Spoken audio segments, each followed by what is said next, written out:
श्री परमात्मने नमः। ओम श्री परमात्मने नमः। ओम श्री परमात्मने नमः।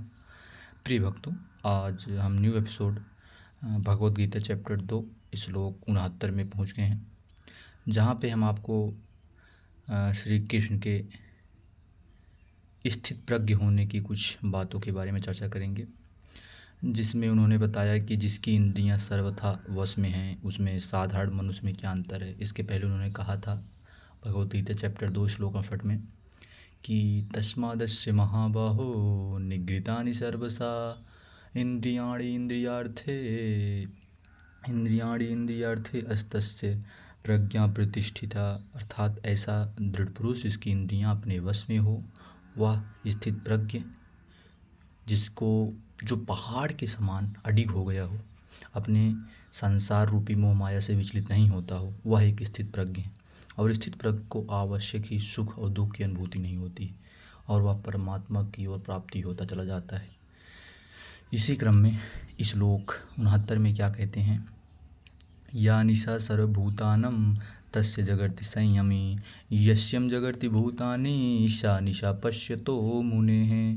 फिर से, या निशा सर्वभूतानां तस्य जगर्ति संयमी यस्यम जगर्ति भूतानि सा निशा पश्यतो मुनेः।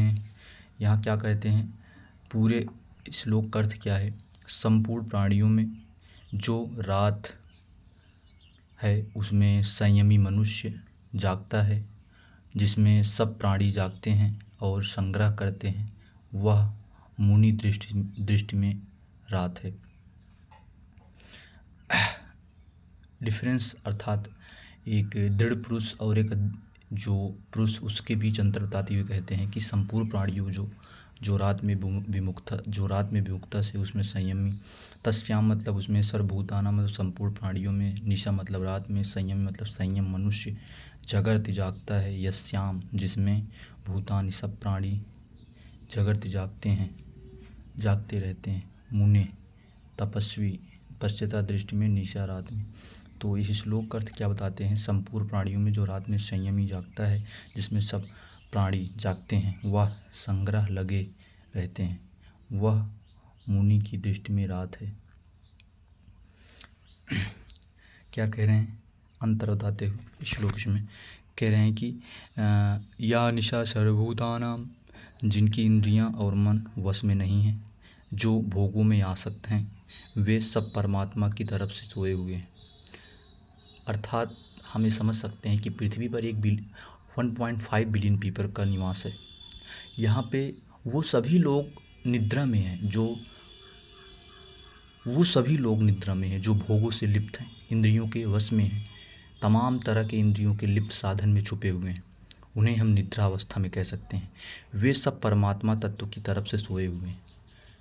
बहुत जानने योग्य, बहुत गहन बातें हैं कि हम सब निद्रा में हैं, अर्थात वे सभी निद्रा में हैं जो इंद्रियों में लिप्त हैं, जो भोगों में लिप्त हैं, वे परमात्मा की तरफ से सोए हुए हैं। परमात्मा क्या है, तत्व ज्ञान मतलब खुद को जानना।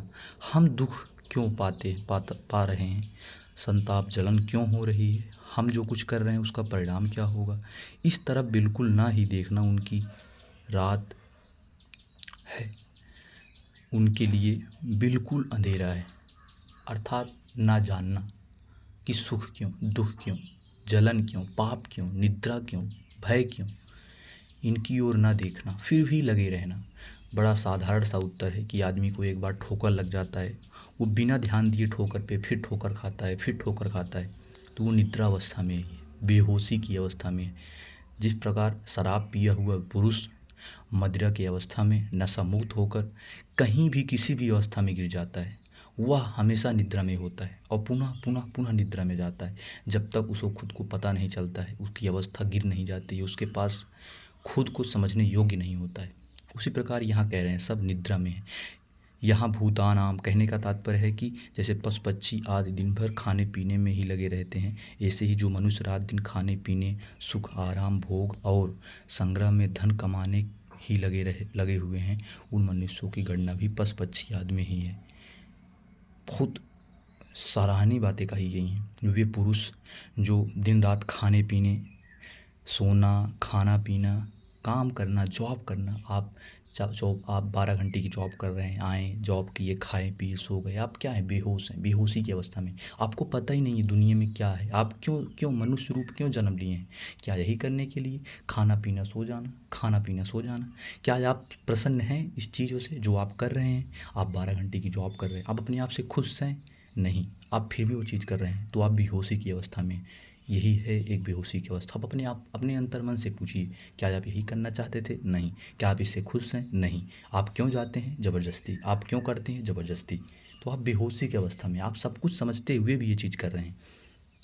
अतः आप ये करने से पहले इसका ज़रूर चिंतन करिए। इस प्रकार कोशिश करेंगे, अगर आपको अच्छा लगे तो हम रोज़ एक एक चैप्टर पढ़ाते चलेंगे, आप सीखते चलिए। ये सीखने का कोई एक उम्र नहीं है, करने का कोई एक उम्र नहीं है। हाँ, अगर लगातार किसी कार्य को करते रहेंगे तो बहुत कुछ सीख मिलेगी। एक तत्व ज्ञान है, पारदर्शिता है, अगर इसे आप रेगुलर बेसिस पे सीखते जाते हैं, हमें पूरा उम्मीद है कि आप बहुत कुछ अच्छा कर पाएंगे। जीवन के रोज़ आधा घंटा आप व्यतीत करते होंगे, यहाँ पे सिर्फ 10 मिनट से भी कम दीजिए रोज़। हमें पूरा आशा नहीं विश्वास है आपका पूरा दिन अच्छा और बेहतर जाएगा। आगे श्लोक में क्या कह रहे हैं, श्री कृष्ण अर्जुन से बताते हुए कह रहे हैं, क्या कह रहे हैं यहाँ पे। पार्थ श्री कृष्ण है। अब पार्थ और श्री कृष्ण अर्जुन से कहते हैं, क्या कहते हैं, उनको माधव कहते हैं पशु पक्षी आदमी कोई मनुष्य मंत्र नहीं है। बड़ा सिंपल सा मुद्दा बताया इन्होंने। पशु पक्षी क्या करते हैं, वो भी तो खाते हैं, वो भी तो सोते हैं, वो भी तो जागते हैं, तो आप भी तो वही कर रहे हो, तो आप भी एक पशु पक्षी हुए ना। खुद को ज़रा सोचिए, एक पहलू पे रख के देखिए। एक जानवर क्या करता है, मैक्सिमम क्या करता है, खाता है, पीता है, सोता है, तो आप भी वही कर रहे हैं, खा रहे हैं, पी रहे हैं, सो रहे हैं। तो आप जानवर की श्रेणी में नहीं हुए तो क्या हुए। आप खुद से पूछिए, क्या कर रहे हैं आप, खाने पीने सोने के अलावा कुछ कर पा रहे हैं, नहीं। तो आप जानवर हुए कि नहीं हुए। इस पहलू को खुद से देखिए, खुद से अप्लाई करिए। आगे उन्होंने क्या कह रहे हैं, कह रहे हैं कि पशु पक्षी आदमी मनुष्य में कोई अंतर नहीं है, दोनों ही परमात्मा तत्व की तरफ से सोए हुए हैं। हाँ, अगर कोई अंतर है तो वह इतना है कि पशु पक्षी आदि में विवेक शक्ति इतनी जागृत नहीं है, इसलिए वे खाने पीने आदि में ही लगे रहते हैं। कितनी गहरी बातें कहें। अगर मुख्य अंतर है तो पशु पक्षी आप में विवेक शक्ति है, पशु पक्षी में विवेक शक्ति नहीं है, और आप उस विवेक शक्ति को पशु पक्षी की तरह बना दे रहे हैं, इसलिए आप उनसे भी बड़े पशु पक्षी बन जा रहे हैं। यहाँ क्या करें, इसलिए वे खाने पीने आदि में ही लगे रहते हैं, और मनुष्य में भगवान की कृपा से वह विवेक शक्ति जागृत है, जिससे वह अपना कल्याण कर सकता है, प्राणी मात्र की सेवा कर सकता है, परमात्मा की प्राप्ति कर सकता है। परंतु ये सब चीज़ें वो कर सकता है अपनी विवेक शक्ति से, परमात्मा तत्व की प्राप्ति कर सकता है, भगवद गीता का अध्ययन कर सकता है, श्रवण कर सकता है, सुन सकता है, लेकिन वो ये सब चीज़ें नहीं करता। तो वो एक पक्षी से भी, उसके अंदर पक्षी से भी बेहतर, वो पक्षी से भी हीरा माना जाएगा। यहाँ पे थोड़ा सा पैराग्राफ बड़ा है, लेकिन ध्यान देखते हैं आगे क्या कह रहे हैं कि विवेक शक्ति का दुरुपयोग करके मनुष्य पदार्थों का संग्रह करने में एवं उनका भोग करने में लग जाते हैं, जिससे वे संसार के लिए पशुओं से भी अधिक दुखदायी हो जाते हैं। कारण कि पशु पक्षी तो बेचारे जितने पेट भर जाता है उतना ही खाते हैं, संग्रह नहीं करते, परंतु मनुष्यों को कहीं भी जो कुछ पदार्थ आदि मिल जाता है वह उसके काम में आए चाहे ना आए, उसका तो वह संग्रह कर ही लेता है और दूसरों के कामों में आने में बाधा डाल देता है। कितनी मार्मिक बातें, कितनी गहरी बातें यहाँ पे बोली है। इसीलिए कहते हैं कि गीता पंडिताई का काम नहीं है, गीता मोक्ष का मार्ग या साधु बना देना, संत बना देना, ये काम नहीं है। आप एक बार इसका अध्ययन करेंगे तो आप इसके बाद प्रेमी और दीवाने हो जाएंगे। जितनी भी अंतर्मन में जिज्ञासाएं हैं सबको शांत कर देगा, प्रश्नों की श्रृंखला को शांत कर देगा। हम बार बार कहते हैं आप इससे कुछ प्रश्न पूछिए, अभी भी आपको कुछ प्रश्न हो तो कमेंट में ज़रूर पूछ सकते हैं, मुझे पूरा आशा है कि मैं जवाब देने की कोशिश करूँगा। क्या कह रहे हैं, संसार के लिए पशुओं से भी अधिक दुखदायी हो जाते हैं। मतलब यही बता रहे हैं कि एक पशु पक्षी है वो तो खाते पीते हैं लेकिन वो संग्रह नहीं करते हैं। हम मनुष्य इतने लालची हैं कि अगर हम खाने पीने के बावजूद भी उसका संग्रह करते हैं, दूसरों के मार्ग में बाधा भी डालते हैं, कहते हैं तस्यम जगर्ति संयमी, मनुष्यों को जो रात है अर्थात परमात्मा की तरफ से, अपने कल्याण की तरफ से जो विमुखता है, उसमें संयमी मनुष्य जागता है। जिसने इंद्रियों और मन को वश में किया है, वह जो भोग और संग्रह में आसक्त नहीं है, जिसका ध्येय केवल परमात्मा है, वह संयमी मनुष्य है। परमात्मा तत्व को, अपने स्वरूप को और संसार को यथार्थ रूप से जानना ही उसका रात में जागना है। रात में जागना अर्थात परमात्मा को जानना, खुद को जानना, पशु पक्षी की तरह ना सोना, विवेक शक्ति का खत्म ना करना, यही है रात्रि में जागना सबसे बड़ी शक्ति। आप अपने आप को जानिए, आप क्यों, क्या, कैसे, क्यों क्यों कर रहे हैं, आप पशु पक्षी क्यों बन रहे हैं, यही जानना ही रात में जागना है। अपने अंदर अंतर मन से खोजना, शांति को खोजना ही रात में जागना है। कह रहे हैं यस्यम जगर्ति भूतानि, जो भोग और संग्रह में बड़े सावधान रहते हैं, एक एक पैसे का हिसाब रखते हैं, ज़मीन के एक एक इंच का ख्याल रखते हैं, जितने रुपए अधिकार में आ जाएं, वे चाहे न्यायपूर्वक हो अथवा अन्यायपूर्वक, उसमें वे बड़े खुश होते हैं। इतनी पूंजी तो हमने ले ली है, इतना लाभ तो हमने ले गया है। इस तरह वे संसारिक क्षणभंगुर भोगों को बटोरने और आदर सत्कार, मान बढ़ाई आदि प्राप्त करने में ही लगे रहते हैं, उनमें बड़े सावधान रहते हैं। यही उन लोगों का जागना है। जागना, जागने का अर्थ बता रहे हैं कि इन सभी संसार, क्षणभंगुर संसार में लिप्त रहना, देखते रहना, कहाँ सत्कार, कहाँ लाभ, कहाँ माया, कहाँ सब चीज़ें मिलेंगी, उसको कहते हैं जागना। आपके पास फ़ोन है, फ़ोन के माध्यम से तमाम जानकारियाँ आप लेते रहते हैं। हमारे पड़ोसी में क्या कर लिए, किसका सिलेक्शन हो गया, कौन आगे बढ़ गया, कौन नौकरी पा गया, कौन सैलरी कितना पा रहा है, कौन किस टूर पे गया है।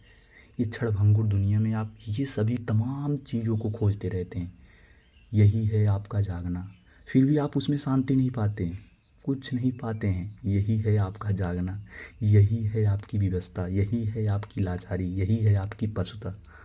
क्या करते हैं आप? मोबाइल फ़ोन उठाते हैं, इंस्टाग्राम पे दूसरों को देखते हैं, उनकी दिनचर्या को देखते हैं, उनसे फॉलो होते हैं, उनसे इंस्पायर होते हैं।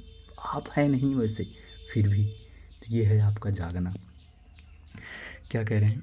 सा निशा पश्यतो मुने, जिन सांसारिक पदार्थों का भोग और संग्रह करने में मनुष्य अपने आप को बड़ा बुद्धिमान, चतुर मानते हैं और उसमें राजी होते हैं, संसार और परमात्मा तत्व को जानने वाले मनशील संयमी मनुष्य की दृष्टि में वह सब रात के समान है, बिल्कुल अंधेरा है। जैसे बच्चे खेलते हैं तो वे कंकड़ पत्थर, कांच के लाल पीले टुकड़ों को लेकर आपस में लड़ते हैं। अगर वह मिल जाता है तो राजी होते हैं कि मैंने बहुत बड़ा अगर वो मिल जाता है तो वे राजी होते हैं कि मैंने बहुत बड़ा लाभ उठा लिया है, और अगर वे नहीं मिलते तो दुखी हो जाते हैं कि मेरा बड़ी भारी हानि हो गई। परंतु जिसके मन में कंकड़ पत्थर आदि का महत्व नहीं है, ऐसा समझदार व्यक्ति समझता है कि इन कंकड़ पत्थर के मिलने पर क्या लाभ हुआ और न मिलने से क्या हानि हुई। इन बच्चों का अगर कंकड़ पत्थर मिल भी जाएंगे तो ये कब तक उनके साथ रहेंगे। इसी तरह भोग और संग्रह लगे हुए मनुष्य भोग के लिए लड़ाई झगड़ा, झूठ, कपट, बेईमानी आदि करते हैं और उनको प्राप्त करके राजी होते हैं, खुश मनाते हैं, हमने बहुत लाभ ले लिया। परंतु संसार और परमात्मा तत्व को जानने वाला मनशील संयमी मनुष्य साफ देखता है कि भोग मिल गए, आदर सत्कार हो गया, सुख आराम हो गया, खा पी लिया, खूब श्रृंगार कर लिया, तो क्या हो गया, इसमें मनुष्यों का क्या मिला, इसमें इनके साथ क्या चलेगा, ये कब तक इन भोगों के साथ रहेंगे, इन भोगों में होने वाली वृत्ति कितने दिन तक ठहरेगी। इस तरह उसकी दृष्टि प्राणियों को जागना रात के समान है। गहरी बातें कर रहे हैं। जैसे आप बचपन में थे तो कंचे खेलते थे, आपको कंचे की बहुत धलक होती थी, आप उस कंचे में अपना सब कुछ खोजते थे। आपको लगता था कि कंचा हार गया तो बहुत कुछ हार गया, लेकिन जो आपसे बड़े हैं उनको कंचे में कुछ नहीं दिखता था, वो हंसते थे आपको देखकर। सोचिए वैसे जो आज आप कर रहे हैं, एक विचारशील, एक परमात्मा, एक साधु, एक भोगी जो ना भोगने वाला हो, साधु परमात्मा आपकी इस दिनचर्या पे हंसेगा। वो क्या सोचेगा? वो यही सोचेगा कि जो आप ये सब कर रहे हैं ये आपके लिए क्या है, सिर्फ नश्वर है। वो इस चीज़ को नहीं पकड़ना चाहेगा। इसलिए यहाँ देखिए, वह मनशील संयमी मनुष्य परमात्मा को, अपने स्वरूप को, संसार के प्राणियों को तो जानता ही है, वह पदार्थों को भी अच्छी तरह से जानता है। कि कौन सा पदार्थ किसके हित में लग सकता है, इससे दूसरों को कितना लाभ होगा। वह पदार्थ अपनी अपनी जगह ठीक तरह से सदुपयोग करता है, उनको दूसरों की सेवा में लगाता है। जैसे नेत्र में दोष होने पर जब हम आकाश को देखते हैं तब उसमें जाले से दिखते हैं, और आँखें मीच लेने पर मेरे पंख की तरह जाले दिखते हैं, परंतु उनके दिखने पर भी हमारी बुद्धि यह अटल निश्चय रहती है, आकाश जाले नहीं। ऐसी ही इंद्रियां और अंतःकरण द्वारा संसार देखने पर भी मनशील संयमी मनुष्य बुद्धि यह अटल निश्चय रहता है कि वास्तव में संसार नहीं, केवल प्रतिमात्र है। सिंपल सा मुद्दा है। अगर आप संसार को बदलना चाहते हैं तो चश्मे का रंग बदल दीजिए। जब चश्मा नीला लगाएंगे, संसार नीला दिखाई देगा, तो इसका मतलब संसार नीला नहीं, आपका चश्मा का रंग नीला है। यही कह रहे हैं कि आप जिस तरह से लोगों को देखेंगे वैसे दिखाई देगा वो, उसमें आप मतभेद नहीं देख पाएंगे। आप एक उच्च लेवल से समझेंगे तो आपको यही मोह माया लगेगा, नहीं देखेंगे तो आपको पैसा पैसा दिखाई देगा। इस चैप्टर का पूरा परिशिष्ट भाव क्या है? संसारिक मनुष्य दिन रात भोग और संग्रह में लगे रहते हैं, उनकी ही महत्ता देते हैं, संसारिक कार्य में बड़े सावधान और निपुण होते हैं, तरह तरह के कला कौशल सीखते हैं, तरह तरह के आविष्कार करते हैं, लौकिक वस्तुओं को प्राप्ति ही अपनी उन्नति मानते हैं, संसारिक वस्तुओं की बड़ी महिमा गाते हैं, सदा जीवित रहकर सुख भोगों के लिए बड़ी बड़ी तपस्या करते हैं, देवताओं की उपासना करते हैं, मंत्र जप करते हैं आदि आदि। परंतु जीव मुक्ति तत्व ज्ञान महापुरुष तथा सच्चे साधकों की दृष्टि में वह बिल्कुल रात है, अंधकार है, उसका किंचित मात्र भी महत्व नहीं है, कारण कि उनकी दृष्टि में ब्रह्मलोक तक संपूर्ण संसार विद्वान है ही नहीं। सांसारिक लोग तो संसार में ही रचे पचे रहते हैं, ऐसा मानते हैं कि जो कुछ है वह यही है। आगे क्या कह रहे हैं? परमार्थिक विषयों में उनकी बुद्धि जाती ही नहीं, परंतु परमार्थिक साधक परमार्थिक विषय के साथ साथ संसार को भी जानते हैं, इसलिए उनके लिए पर दिया है। संसारिक लोग तो केवल रात बुद्धि जाती ही नहीं, परंतु परमार्थिक साधक परमार्थिक विषय के साथ साथ संसार को भी जानते हैं, इसलिए उनके लिए पद दिया है। संसार लोग तो केवल रात ही देखता है, दिन को देखते ही नहीं, पर योगी दिन को भी देखता है और रात को भी, यह दोनों फर्क है। उदाहरण, बालक ने केवल बालकपन ही देखता है, जवानी में जवानी नहीं, पर वृद्ध पुरुष में वृद्धावस्था के साथ साथ बालकपन भी देखता है और जवानी भी। रुपए रखने वाला व्यक्ति रुपए के त्याग को नहीं जानता, पर रुपए को त्याग करने वाला रुपए के संग्रह को भी जानता है और त्याग को भी जानता है। यह सिद्धांत है कि संसार में लगा हुआ मनुष्य संसार नहीं जान सकता संसार अलग होकर वह संसार को जान सकता है, क्योंकि वास्तव में वह संसार अलग है। इसी तरह परमात्मा के साथ एक होकर ही मनुष्य परमात्मा को जान सकता है, क्योंकि वास्तव में वह परमात्मा के साथ है, परमात्मा के साथ एक है। जो है में स्थित है, वह है और नहीं,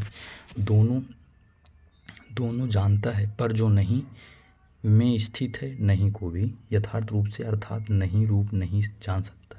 पर फिर वह को कैसे जान सकता है? नहीं जान सकता। उसमें जिनको सामर्थ्य ही नहीं है वो जानने को नहीं, मानने को नहीं, साथ विरोध नहीं कर सकते। नहीं मानने वाला है को जानने वाला भी नहीं। बड़ी गहरी बात कह रहे हैं। तो आप अगर परमात्मा तत्व को जानना चाहते हैं तो संसार से विमुख होकर ही परमात्मा को जान सकते हैं, क्योंकि परमात्मा तो संसार के आगे ही। जिस तरह अगर आप संसार को जानना चाहते हैं तो संसार से अलग होना पड़ेगा, क्योंकि ये सब संसार में ही है। सुख दुख पैसा भोग लिप्ति सब संसार में है।